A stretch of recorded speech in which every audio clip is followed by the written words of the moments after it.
What's up, my good people? And welcome back in to the Bully Ball Show on Sparks TV. I'm your host, Nino Sparks, aka the Mid Range Bully. Now, good little video for you today. Figured let's jump right into it. Let's do the full breakdown of the Lakers offseason, what needs to be done, what we need to see to be pleased as fans and to be sold on next season, what they need to do with LeBron James, the coaching, Bronny James, what's going to happen there? Are they going to pursue him?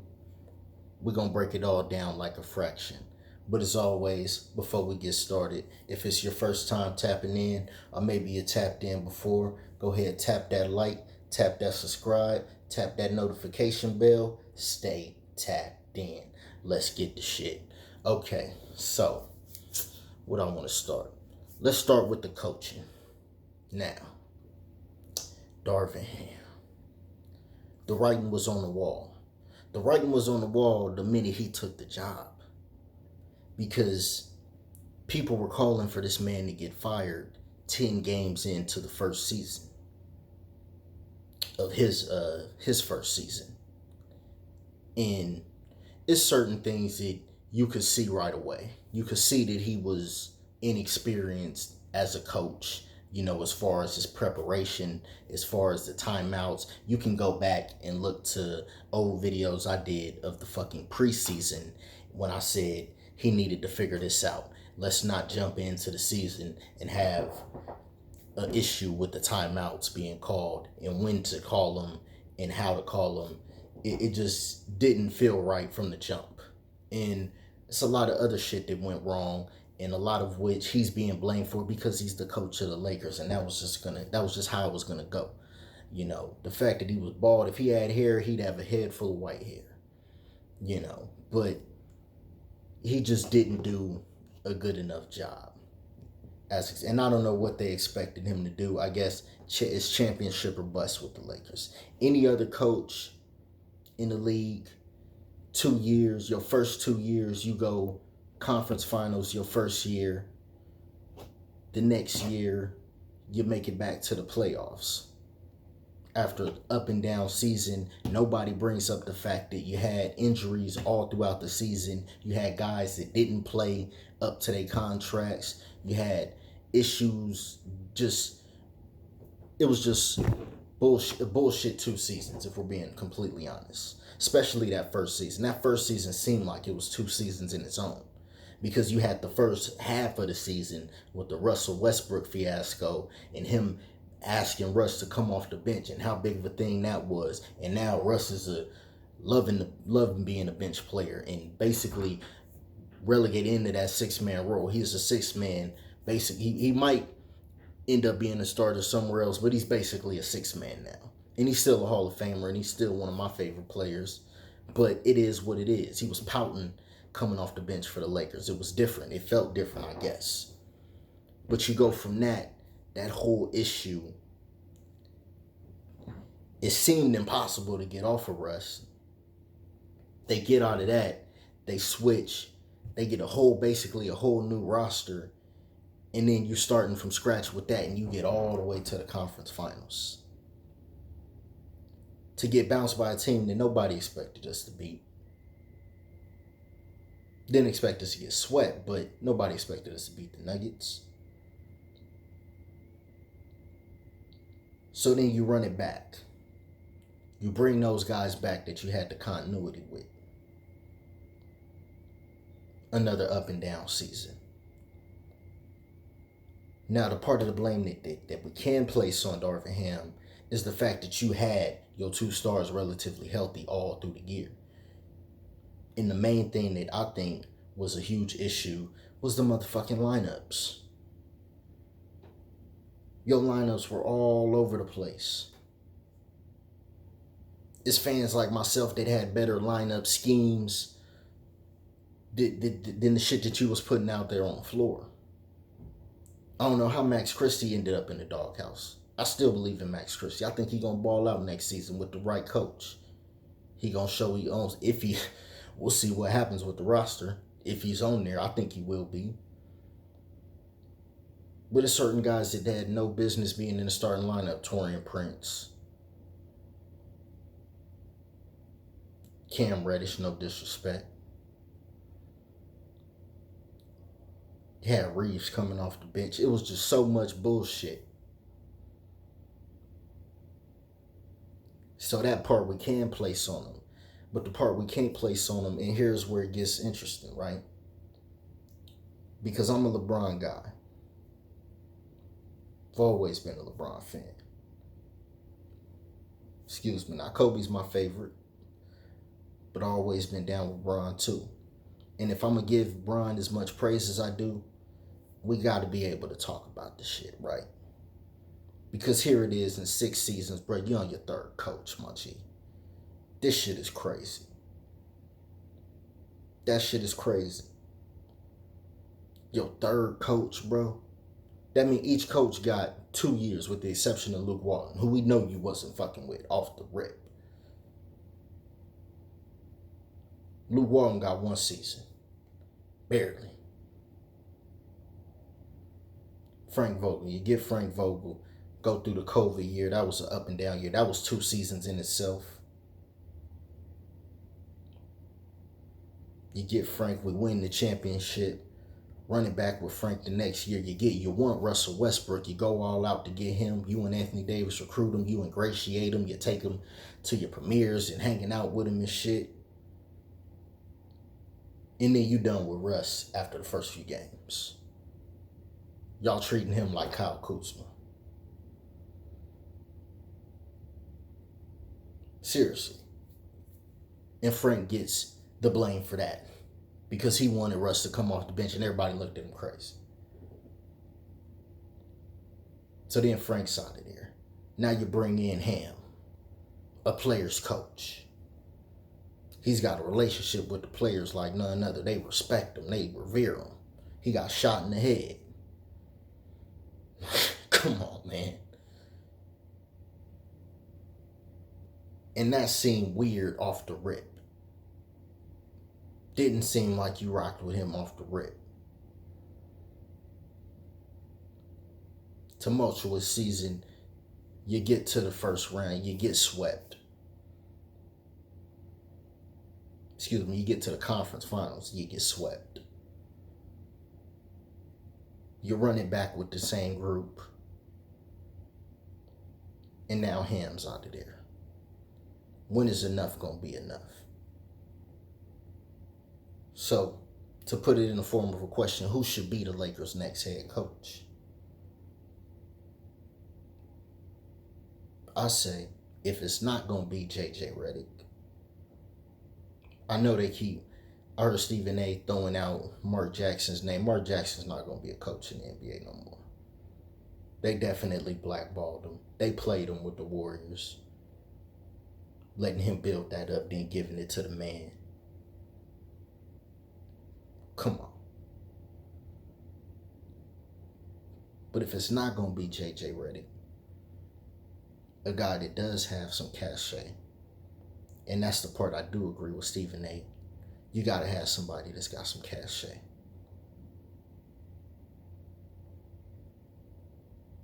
But JJ Redick, he like to pop off.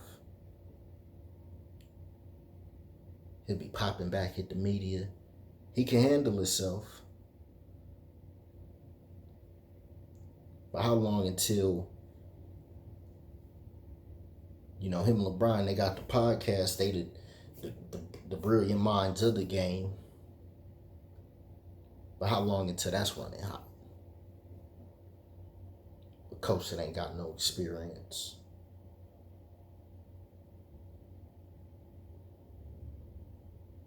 Because everybody keeps saying the next coach needs to be Anthony Davis's coach. That's the guy that's going. The Lakers ain't holding on to nobody for 4 seasons. This is a 2-and-out job. We're going to see what you do in 2 years. That's clearly been the case the last few years. The last 6 to 8.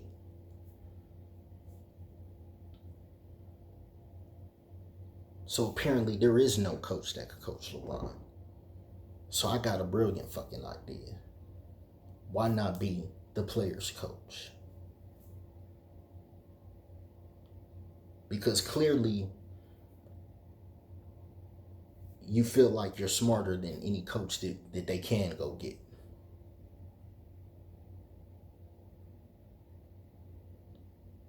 You know how to draw up plays. You run them with the best of them.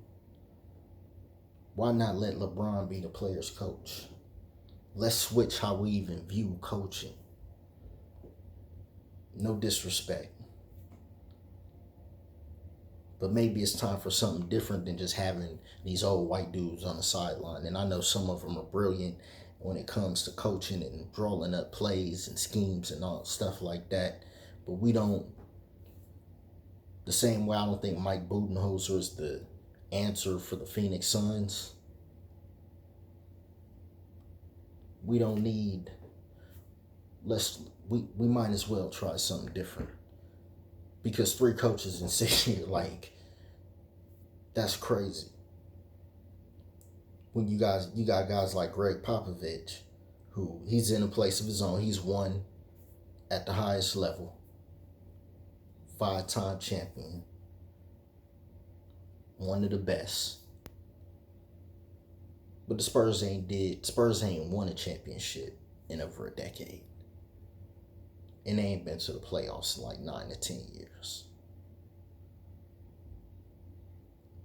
Last time they won was 2014. Last time they was in the playoffs, I do believe, was 2015. That's when Kawhi hurt his ankle. I don't even know if they was in the playoffs. But basically, they ain't done shit in the last decade. And ain't nobody talking about that man losing his job. They ain't even mentioned that. They probably ain't going to be shit this next year. And they got the number 4 pick, and I think they got the 14th pick. Let's see what they do with that. Can they make the play in? They might not even do that. And ain't nobody going to be calling for Greg Popovich's job. But the Lakers' job, that's a 2-and-out job. So you might as well switch it up. Now, as far as the next thing, what do they do with LeBron James? The obvious thing is a 3-year deal, probably 150, something around that.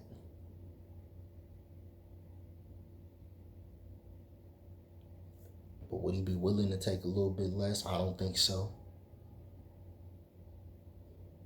But I think they need to pursue a guy like DeMar DeRozan for fucking once. He wanted to come to the Lakers before he went to the Bulls. He wanted to come to the Lakers when he was with San Antonio.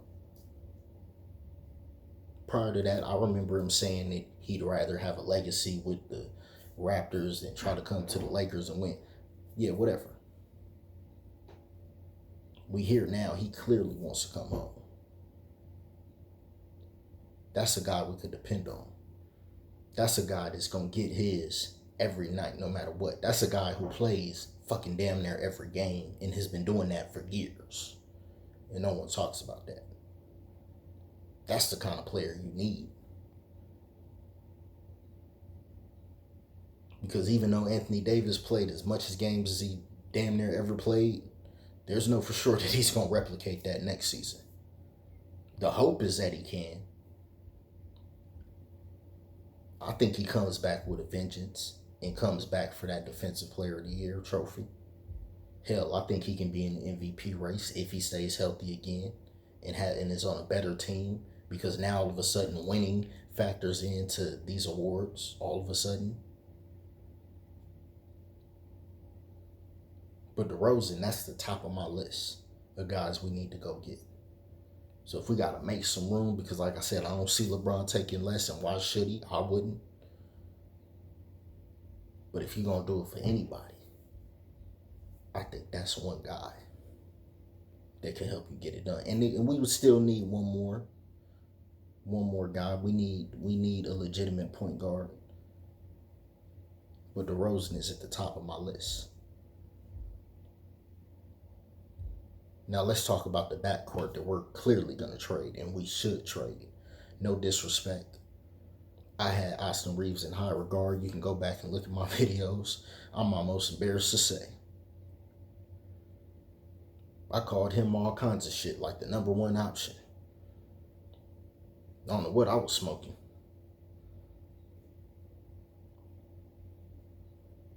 But it's time to move on. And don't y'all see what Atlanta did, right? The Atlanta Hawks getting that number one pick. Don't be surprised. Can we revisit the video I made a little while ago about DeJounte Murray and Trae Young possibly to the Lakers?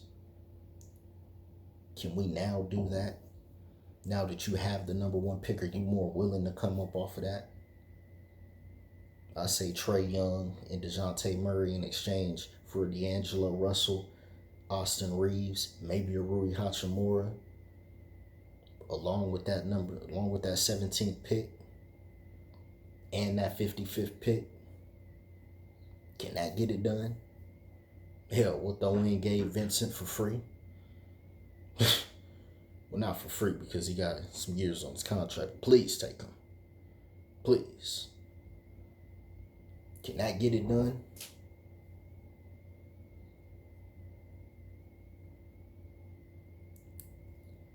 That's what I got in terms of how the Lakers need to move forward, how they can progress. Because we need a younger backcourt, but we need a backcourt that can get shit done. And you plug them two guys right in. Because Vanderbilt, he gonna be healthy next season. And if Vanderbilt was able to make the D'Lo and Austin Reeves backcourt work, what you think he'll do with Trae Young and DeJounte Murray, who can actually defend? That's a championship team. That's where the Lakers need to be pointed to. So that's all I got for free. Y'all let me know what y'all think. JJ Redick is the coach. LeBron is the player's coach. Should LeBron take less money or should he go for that 150 or that 160? 3 years. Player option in the second year.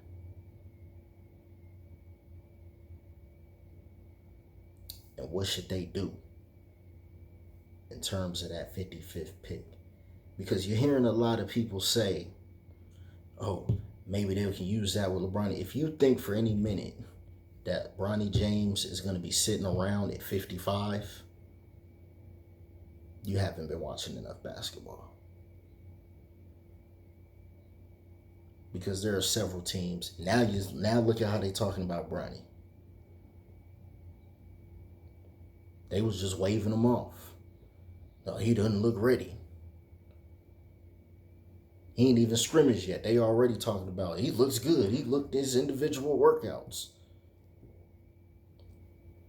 I could see the Lakers packaging in that 17th pick and that 55th pick to the Hawks or wherever we need to get some trades made. And then they're going to move up. And they're going to secure another pick. And they're going to draft Bronny James because we can't afford to let him go anywhere else. Can't let Cleveland get up in there. Can't let the Miami Heat slide up in there. You know the Knicks trying to get up in there. It's hella teams that want Bronny James. I would say damn near all 30 of them. But y'all let me know what y'all think in the comment section. I'll tap back in later. Peace.